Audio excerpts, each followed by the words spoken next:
La vie est dure, mais Dieu est bon. Et pendant que nous nous rassemblons ici quelques heures à l'écoute des chants, à l'écoute des prières, en communion les uns avec les autres et aussi à l'écoute de ta parole, nous voulons admettre que oui, nous avons des difficultés dans la vie, mais nous voulons les laisser de côté pendant un temps pour pouvoir fixer nos yeux et nos regards sur toi. Nous avons chanté abondamment à propos de toi ce matin, Seigneur. Nous avons prié à ton sujet. Maintenant, nous allons écouter ta parole. Que tu puisses nous guider par ton Saint-Esprit, que tu puisses ouvrir nos cœurs, que tu puisses nous faire grandir dans ta connaissance, afin que cela transforme nos vies et nous remplisse d'amour pour toi. Te prions au nom de Jésus. Amen. Alors, les évangiles, c'est quoi? Nous avons dans nos Bibles 4 livres qui commencent le Nouveau Testament et qu'on appelle évangiles. L'autre mot pour évangile, vous le connaissez peut-être, c'est bonne nouvelle. C'était une expression de l'époque qui était appliquée normalement à César. Donc, on disait la bonne nouvelle que l'empereur Auguste, celui dont on lit au début du livre de Luc, qu'il avait amené la paix dans l'Empire romain. Eh bien, au moment de cet Empire romain, des écrivains apparaissent et nous disent « Non, nous, on a une bonne nouvelle plus importante à vous annoncer, celle qu'on a chantée en introduction, Christ est roi. Il y a un roi plus grand que les rois de ce monde. Il y a quelqu'un qui mérite d'être adoré, qui mérite d'être respecté, qui mérite d'être obéi et qui mérite d'être suivi, plus important même que le César qui a apporté la paix dans l'Empire romain. » Et donc, évangile veut tout simplement dire bonne nouvelle. Ça ne veut pas dire un livre de la Bible qui parle de Jésus, ça veut dire bonne nouvelle. Maintenant, par défaut, la bonne nouvelle, c'est la bonne nouvelle de Jésus-Christ. Donc évidemment, les évangiles sont des livres de la Bible qui nous racontent l'histoire de Jésus, mais ils nous la racontent comme une bonne nouvelle. Pas comme une série de recettes, pas comme les paroles d'un grand sage ou d'un grand prophète, pas non plus simplement comme un exemple à suivre, comme on suivrait Confucius ou un autre homme, Gandhi, ou un autre homme qui a marqué notre monde. Non, non, les évangiles ne sont pas non plus des textes de loi, comme par exemple on aurait dans les 10 commandements, ou des listes de choses à faire pour être agréable à Dieu, qu'on trouve parfois dans certaines religions. Les évangiles ne sont pas des lettres qui nous donnent simplement une série de doctrines à croire si on veut être un bon chrétien. Ce ne sont pas des hymnes, comme par exemple les livres des psaumes, où il y a beaucoup de poésie, de cantiques, etc.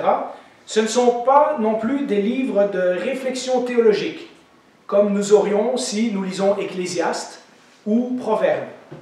Des livres qui font appel à notre logique et à notre intelligence. Les évangiles sont des livres qui racontent une histoire, qui racontent une bonne nouvelle, celle de Jésus, mais avec un but théologique très clair. Donc leur but n'est pas de nous donner une chronologie de la vie de Jésus, comme si on écrivait la biographie de Jules César ou de Alexandre le Grand. Ces biographies ont été constituées avec des histoires, avec des enseignements, avec des choses que Jésus a dit et que Jésus a fait, parce qu'ils ont un but théologique très précis, et il ne s'en cache pas, nous convaincre que ce Jésus est exactement qui il a affirmé être. C'est ça la bonne nouvelle. C'est ça les évangiles. D'accord? Donc, si vous aviez une autre impression sur les évangiles, eh bien, le focus, c'est Jésus, et c'est Jésus en tant que Fils de Dieu, en tant que Roi des rois, en tant que celui qui prétend être le seul chemin, la seule vérité et le seul moyen d'arriver à la vie. Et les affirmations de Jésus, on le verra au cours de l'année, sont très, très, très catégoriques. Ce que Jésus dit, il n'y a personne d'autre dans l'histoire de l'humanité qui l'a affirmé à propos de lui-même. La bonne nouvelle, c'est de fixer les regards sur ce Jésus qui représente toutes ces choses et beaucoup plus.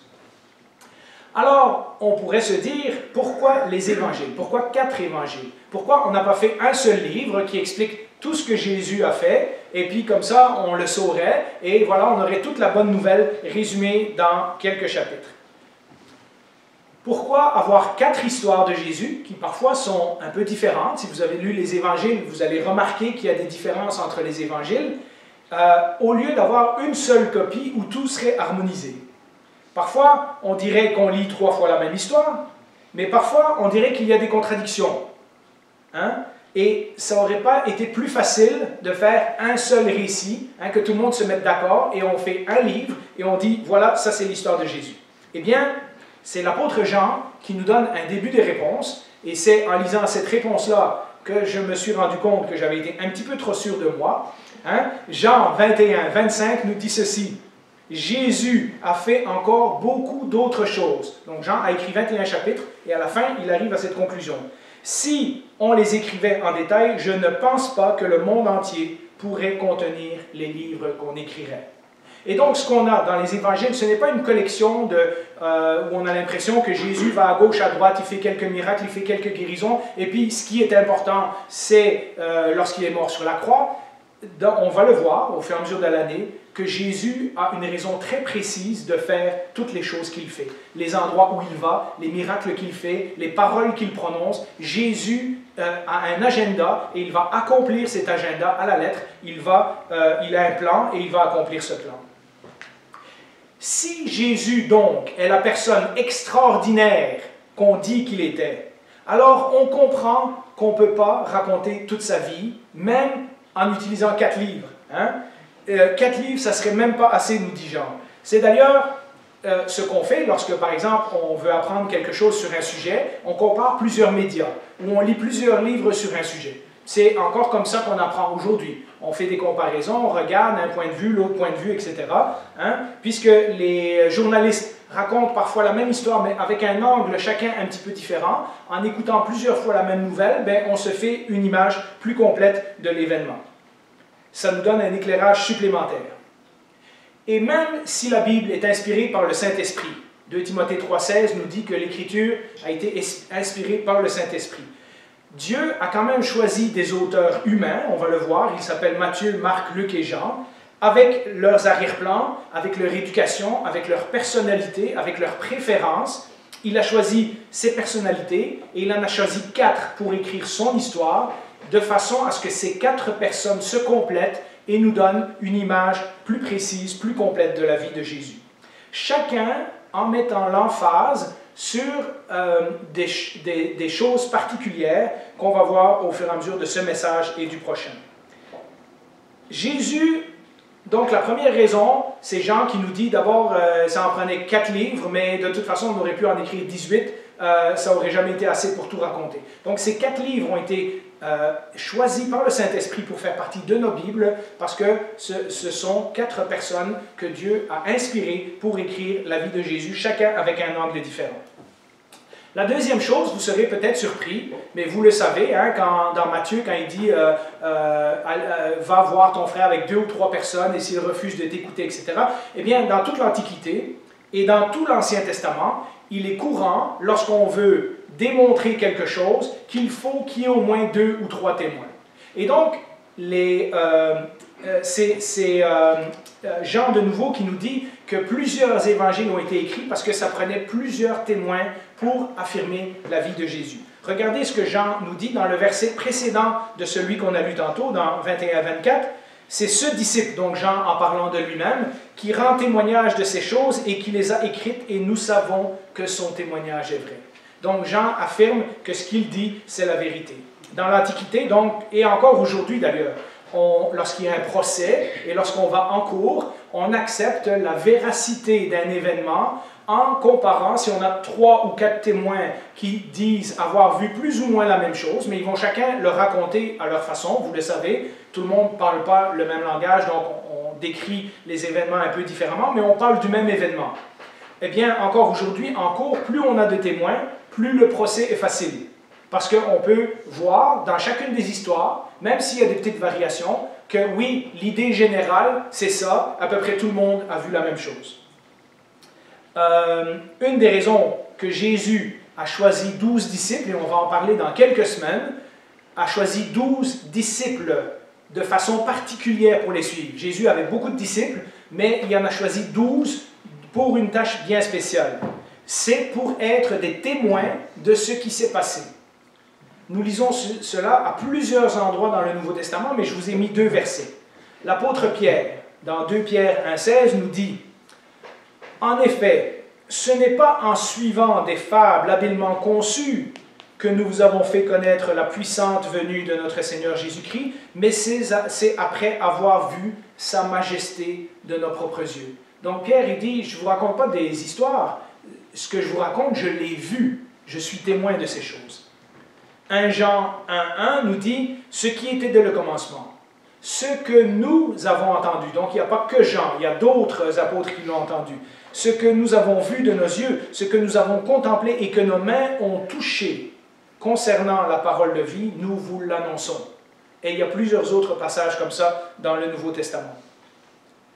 D'ailleurs, lorsque vous savez que Judas a trahi Jésus, et par là même il s'est exclu du groupe des 12, ils ne sont plus que 11 à la résurrection de Jésus, eh bien dans Actes chapitre 1, il est temps de remplacer Judas. Et nous lisons ce texte dans Actes chapitre 1, 21-23.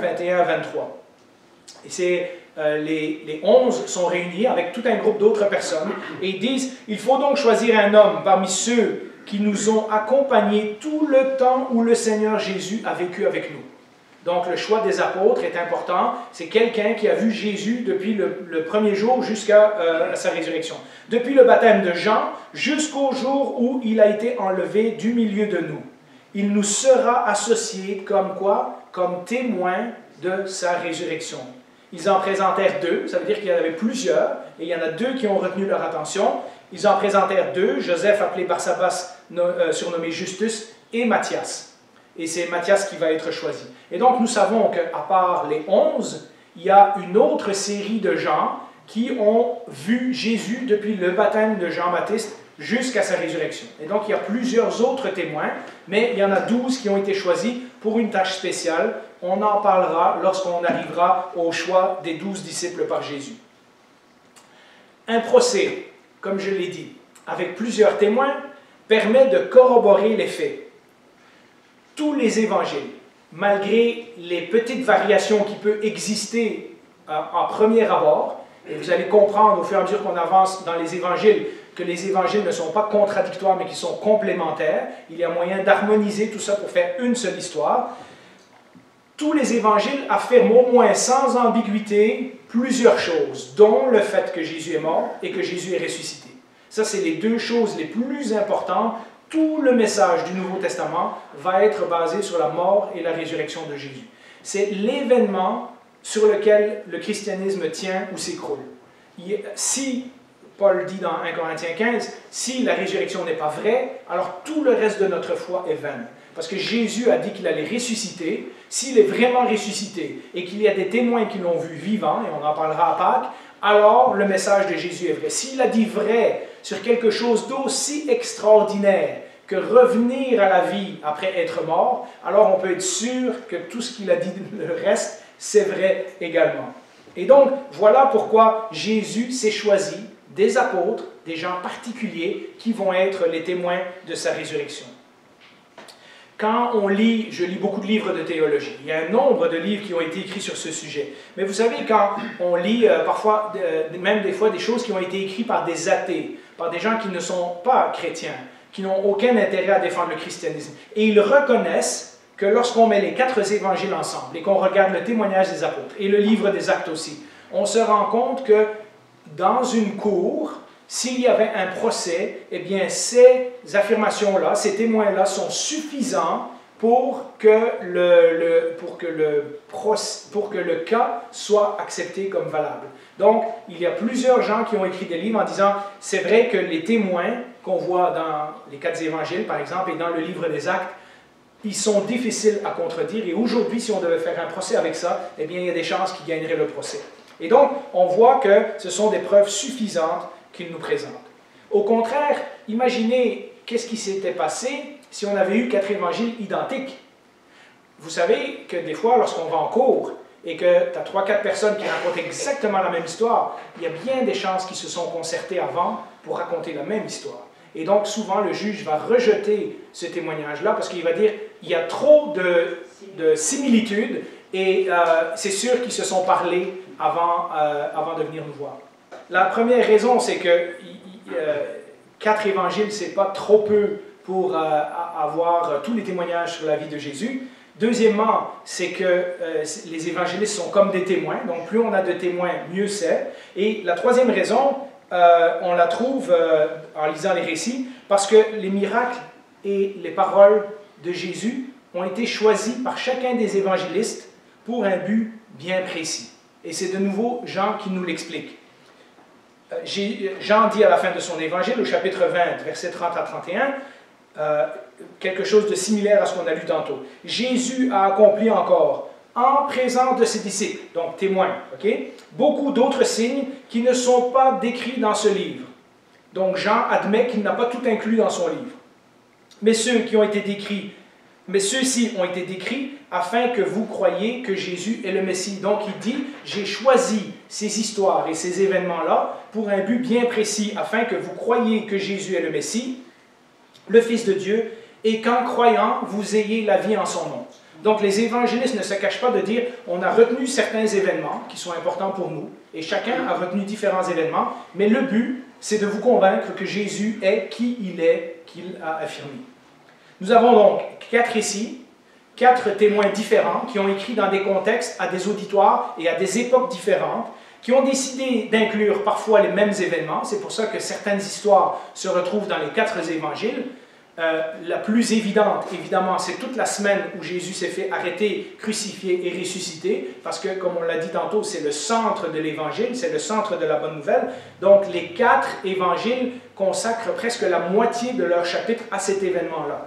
Mais dans les histoires, dans les miracles qui sont choisis, etc., il y en a plusieurs qu'on retrouve d'un évangile à l'autre. Mais chacun a un objectif particulier.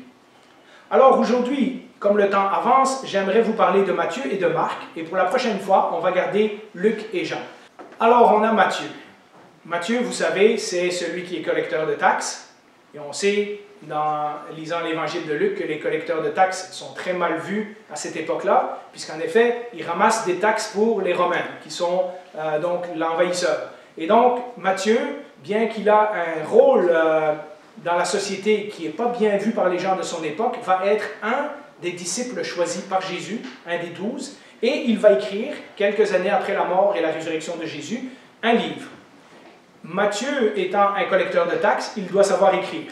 Il doit savoir compter, il rentre des chiffres, etc. etc. Donc c'est quelqu'un de plus instruit. Quand on lit Matthieu, on se rend compte que c'est un juif qui écrit principalement pour des juifs. Et qui veut surtout les convaincre, je parlais que les auteurs avaient différents buts, eh bien, il veut surtout les convaincre que Jésus est le Messie d'Israël, que Jésus est celui que les Juifs attendaient depuis des centaines d'années, que Jésus est réellement le descendant de David qui a le droit de s'asseoir sur le trône d'Israël. Je vous ai mis un tas de références dans les notes que vous lirez à la maison, mais dans Matthieu, c'est l'évangile où le plus souvent on appelle Jésus fils de David. Regardez cette histoire dans Matthieu 9, 27, mais il y en a au moins 5-6 autres. 10, j'ai relevé 10 fois dans Matthieu, fils de David. Quand Jésus partit de là, il fut suivi par 2 aveugles qui criaient « Aie pitié de nous, fils de David ».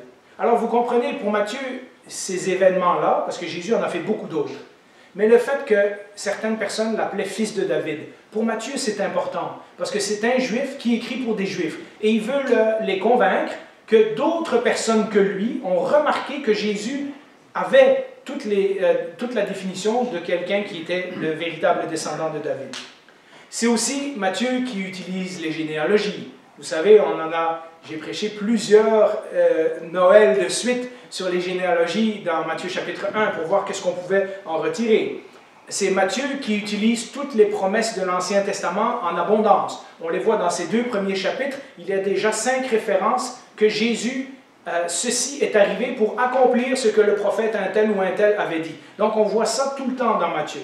Vous comprenez, s'il parle à des Juifs qui connaissent l'Ancien Testament, c'est normal que Matthieu ait le réflexe de dire « Ben vous savez, tel prophète a dit ça, telle histoire, c'est la même chose que ça, etc. etc. » Il fait constamment référence à l'Ancien Testament. On a compté que Jésus a été l'accomplissement de plus de 330 prophéties de l'Ancien Testament.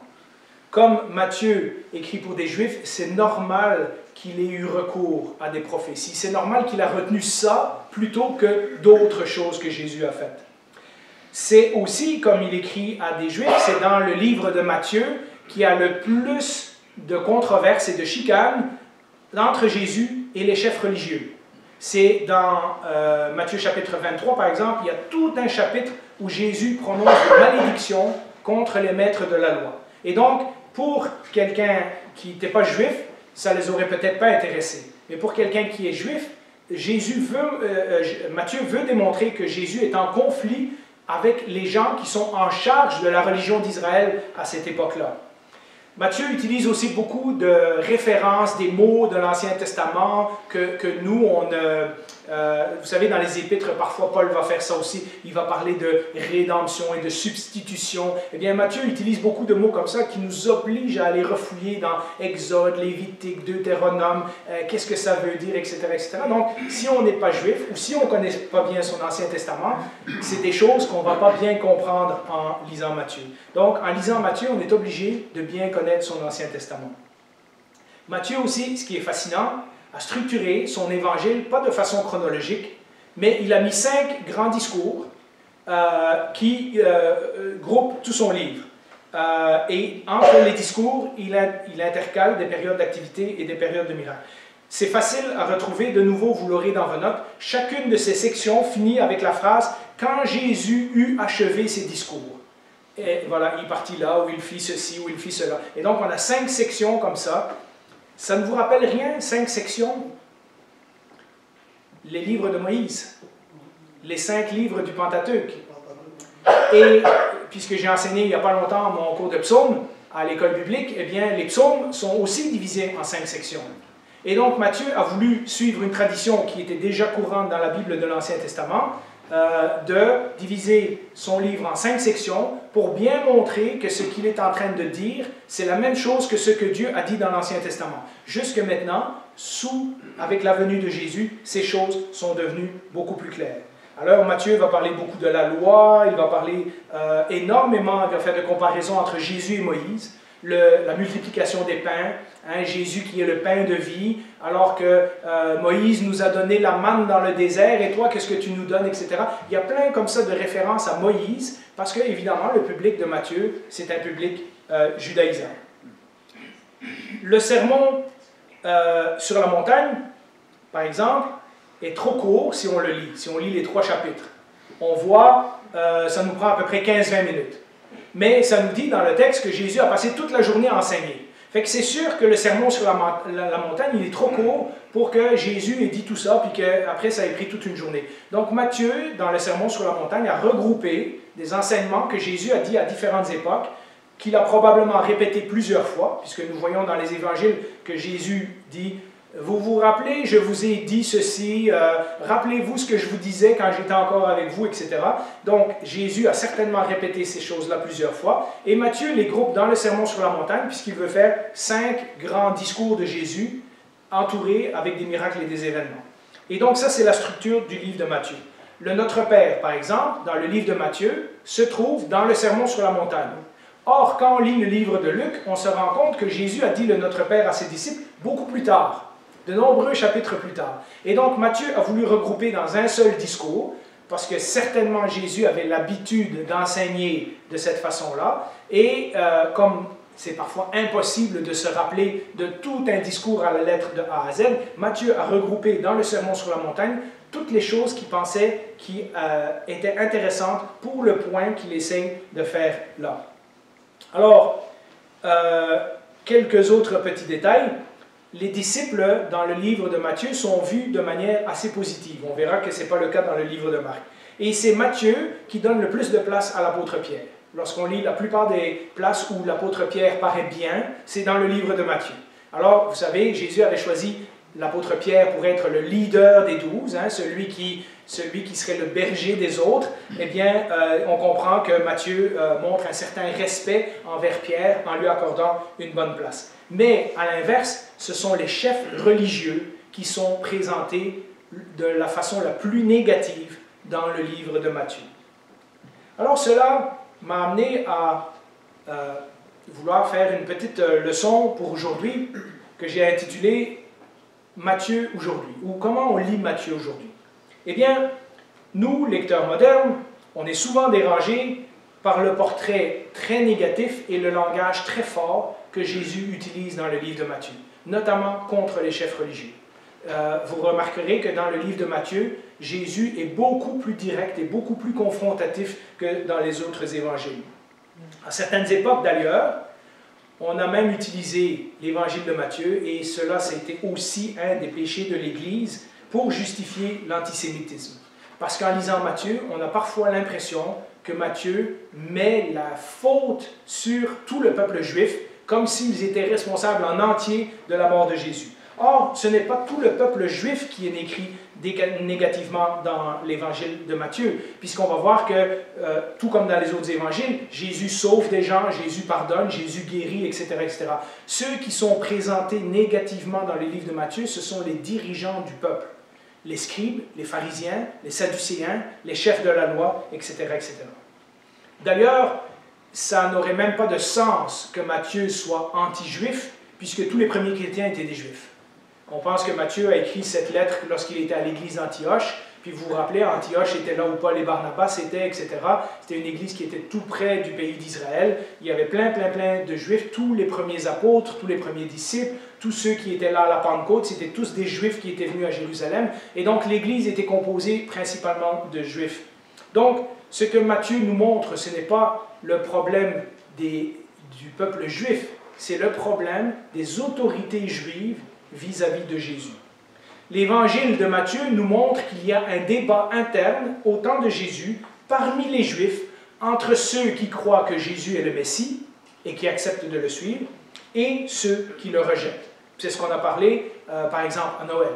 Pourquoi les bergers et les mages vont voir Jésus alors que Hérode et les scribes qui ont la prophétie de Michée devant les yeux ne se donnent même pas la peine d'aller à Bethléem pour voir si c'est vraiment le Messie, le roi des rois, le fils de David qui est né à Bethléem.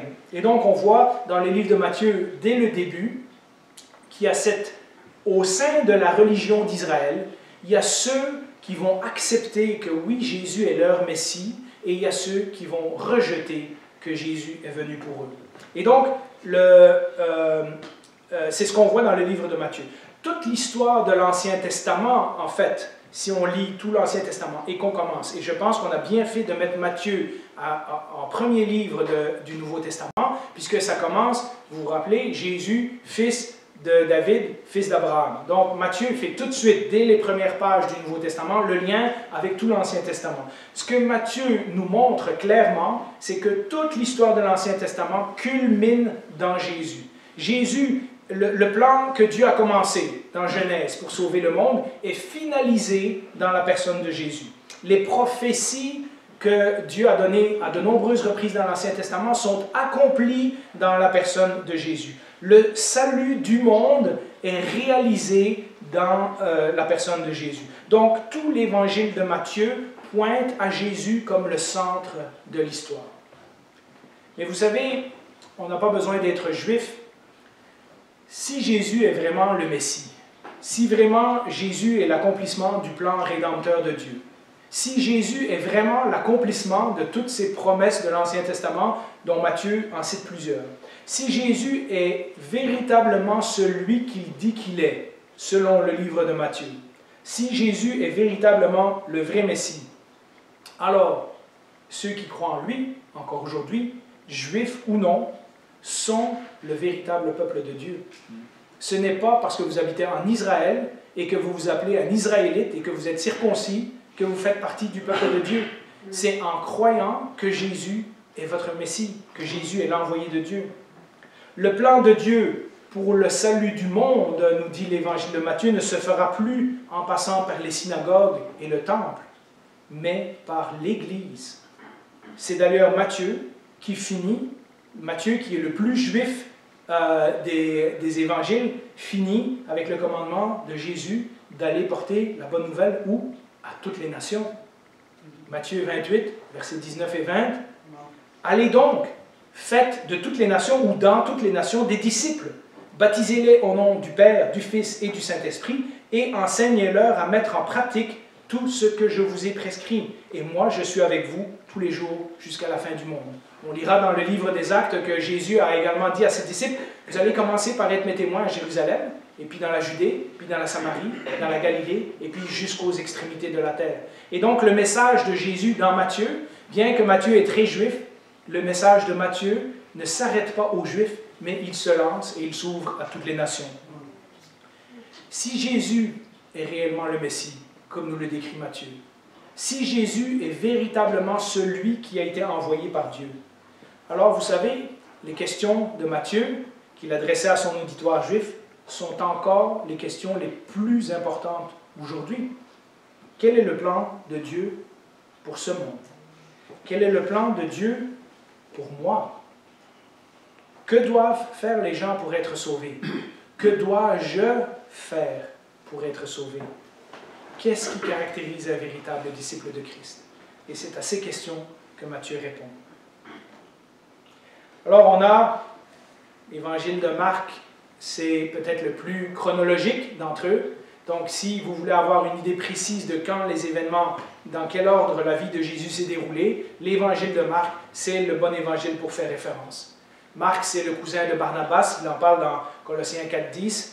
C'était un témoin visuel des événements. On pense que dans Marc 14, 51, 52, vous savez, quand Judas vient et qu'ils arrêtent Jésus dans le jardin de Gethsémane, ça dit, il y a un jeune homme qui était là et qui avait juste un drap. Et les soldats ont voulu l'attraper et il s'est enfui tout nu et il a laissé le drap. Ça n'a aucun sens dans le récit, ça n'apporte rien au récit, sauf si Marc est en train de parler de lui-même. Et donc les pères de l'Église, dès le début, donc dès quelques années après la mort des apôtres, des gens qui avaient connu les apôtres écrivaient déjà qu'en effet, Marc est un des témoins. Il a écrit l'évangile de Marc sous la dictée de l'apôtre Pierre. Donc, si vous voulez, Pierre n'a pas écrit lui-même, il a dicté à Marc et Marc a rassemblé ces choses dans un évangile. On sait aussi que Marc était l'ami de Paul, bien que ça a été une relation qui a été très compliquée à démarrer au début. Paul était fâché contre Marc pendant plusieurs années, avant que finalement ils disent « Amène avec toi Marc, il m'est bien utile dans le ministère. » C'était le cousin de Barnabas, il était ami de Pierre, etc., etc. Donc on sait que Marc a eu facilement accès aux apôtres, à des gens importants. Marc a entendu les histoires de première main, etc. La raison qu'on pense aussi que c'est écrit sous la dictée de l'apôtre Pierre, c'est que c'est l'évangile où l'apôtre Pierre paraît le plus mal. Alors, vous comprenez, un des autres apôtres n'aurait pas voulu faire paraître Pierre si mal. Le seul qui peut vraiment dire tous les défauts de Pierre, c'est Pierre lui-même. Et donc, c'est comme ça qu'on lit entre les lignes que c'est vraiment l'apôtre Pierre qui raconte son histoire et que Marc est en train de l'écrire. Il y a d'ailleurs des détails à propos de l'apôtre Pierre, ce qu'il pense, etc., que c'est juste l'apôtre Pierre qui aurait pu savoir. Et donc, c'est assez certain que Marc a écrit ça sous la dictée de Pierre. C'est aussi Marc qui écrit l'image la plus négative des disciples. Et on comprend, si Pierre, le leader des disciples, est en train de dicter à Marc, ben c'est sûr qu'il ne va pas se monter les bretelles et dire « Regarde, nous, on suivait Jésus, on était tellement bons, etc. » Dans l'évangile de Marc, on voit systématiquement que les disciples ne comprennent pas, ils sont endurcis, ils ont des mauvaises interprétations de Jésus, etc., etc. Et dans l'évangile de Marc, au contraire, c'est Jésus qui est vu comme le modèle d'obéissance parfait à son Père. Et donc, on contraste les disciples qui ne comprennent rien pendant 3 ans et Jésus qui marche parfaitement dans la volonté de son Père. C'est l'évangile le plus court, il n'y a que 16 chapitres. C'est le plus dramatique. Quand vous lisez Marc, vous verrez le mot tout de suite ou immédiatement 42 fois. Et donc, ça donne l'impression que Jésus a à peine fini là, qu'immédiatement il s'en va là, immédiatement il fait ci, immédiatement il a guéri ça, immédiatement il s'est mis à enseigner ceci, cela. C'est une forme littéraire pour accélérer l'action. Donc, Marc essaye de nous faire un récit plus vivant, plus dynamique, et il utilise l'expression à de nombreuses reprises. Et ça, il faut le savoir. Marc utilise beaucoup des événements groupés par 3. On en reparlera dans le cours de l'année, mais dans l'histoire de Marc, il y a 3 histoires de bateaux. Et à chaque fois, les disciples comprennent quelque chose de différent. Il y a 3 annonces de la mort de Jésus, et les 3 fois, les disciples ne comprennent pas ce que Jésus est en train de dire, et Jésus va leur enseigner sur le fait que si tu veux être le premier, tu dois être le dernier. Si tu veux être le maître, tu dois servir, etc., etc. C'est là qu'il y a les 3 appels aux disciples à rester réveillés en Gethsémane. C'est là qu'il y a les 3 fois que les disciples s'endorment dans le jardin. C'est là aussi qu'il y a les 3 reniements de l'apôtre Pierre. Vous savez, c'est un truc de l'Antiquité, lorsqu'on parle 3 fois du même sujet, c'est pour marquer le point. Pour dire, regarde ça, là, c'est arrivé 3 fois. Et après 3 fois, voilà, ils n'avaient pas encore compris. Et donc, la répétition dans la façon d'écrire et de parler de l'Antiquité, c'est pour marquer un point important. Marc, lui, n'écrit pas pour des Juifs. Il écrit pour des non-Juifs. C'est pour ça que dans l'évangile de Marc, vous verrez parfois, Jésus a dit ceci, et alors il cite la phrase en hébreu, ou la référence que Jésus fait, et puis il va dire ce qui veut dire ceci. Ou ça c'est ce que les Juifs faisaient d'habitude, mettons le sabbat. Donc Marc sent le besoin d'expliquer certaines expressions. Donc Marc écrit pour des Romains. On pense que probablement il écrit avec Pierre quand Pierre est à Rome, possiblement déjà en prison ou en tout cas un peu avant sa mort. Et les Romains ne sont pas intéressés par les généalogies. Les Romains ne veulent pas savoir si Jésus est le descendant de David ou quoi que ce soit d'autre. Les Romains ne sont pas intéressés par les controverses entre les maîtres religieux. Ils ne comprendraient rien sur la question des sacrifices et du temple et ces choses-là. Les Romains ne sont pas intéressés par l'Ancien Testament puisqu'ils n'ont jamais lu l'Ancien Testament. Fait que Marc saute tout ça. Tout ce qu'il y a dans Matthieu à ce sujet-là, il n'y en a pas dans Marc. Donc le récit de Marc a l'air beaucoup plus rapide parce que justement, il évite beaucoup de détails que Matthieu a donnés.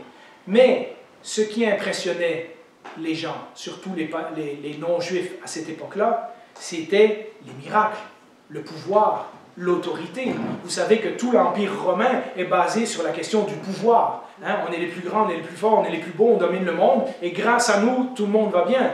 Hein? Et donc, Marc parle énormément des miracles, de l'autorité de Jésus, de chasser les démons, de ces choses-là. Ça, c'est quelque chose qui aurait impressionné son auditoire. Je vous donne un exemple. Marc 6, 56, mais c'est plein dans l'évangile de Marc depuis le premier chapitre. Partout où Jésus arrivait, dans les villages, dans les villes, dans les campagnes, on mettait les malades sur les places publiques et on le suppliait de leur permettre seulement de toucher le bord de son vêtement. Tous ceux qui le touchaient étaient guéris. Vous comprenez que pour un Romain qui lit ça, waouh! Tu sais, Jésus, c'est un Dieu. Jésus, il a un pouvoir extraordinaire. Pour convaincre son auditoire qui n'est pas juif, Marc met justement beaucoup d'emphase dans la première moitié de son livre sur l'autorité de Jésus lorsqu'il fait des miracles, lorsqu'il enseigne. Il parle de la réaction des gens face à l'autorité de Jésus. Et il présente celui qui chasse les démons et qui combat le royaume de Satan avec autorité. Donc toute la question d'autorité et de pouvoir est très présente dans l'évangile de Marc.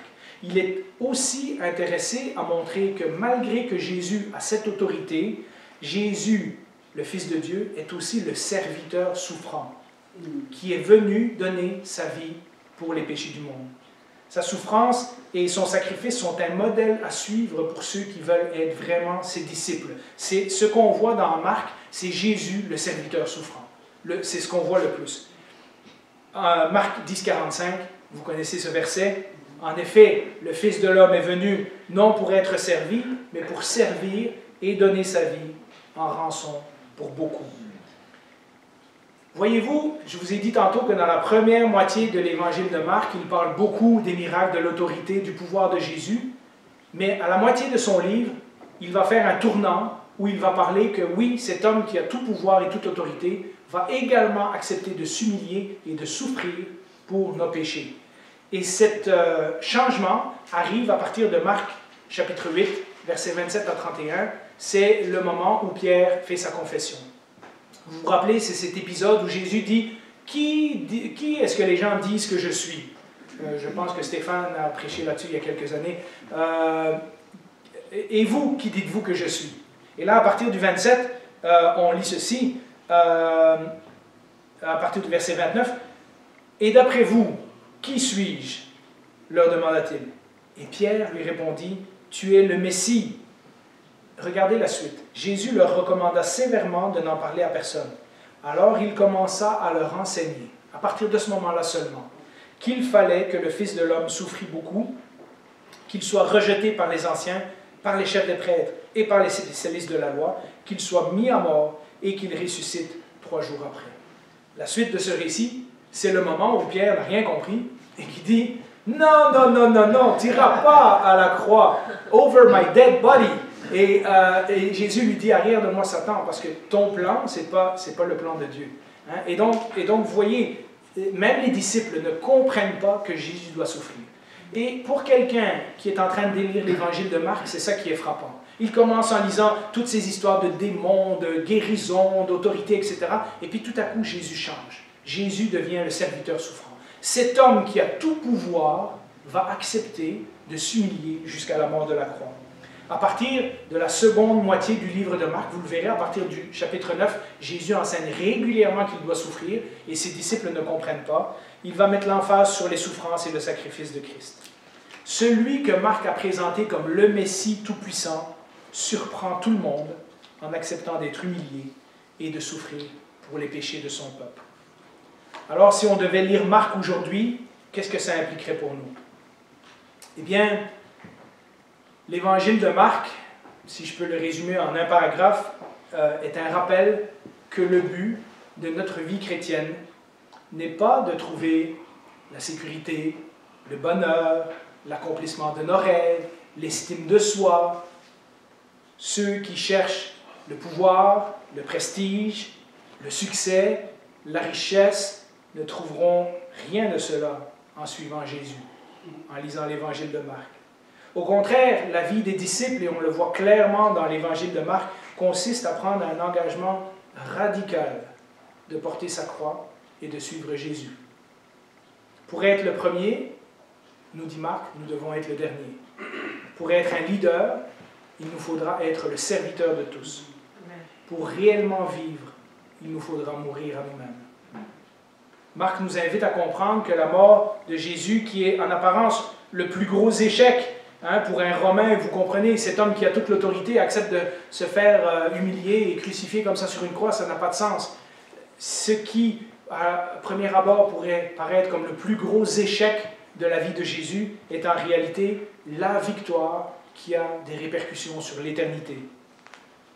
Le diable, le péché et la mort ont été clairement vaincus par la résurrection de Jésus. La vie éternelle et le royaume de Dieu, nous dit Marc, sont maintenant disponibles pour ceux qui veulent bien les saisir par la foi.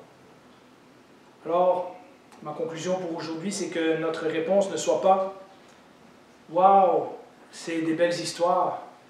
Waouh, Jésus est tellement un bon modèle. » Mais que notre réponse puisse être celle du centurion dans Marc 15, verset 39, quand l'officier romain qui se tenait en face de Jésus le vit expirer de cette manière, il dit, cet homme était vraiment le Fils de Dieu.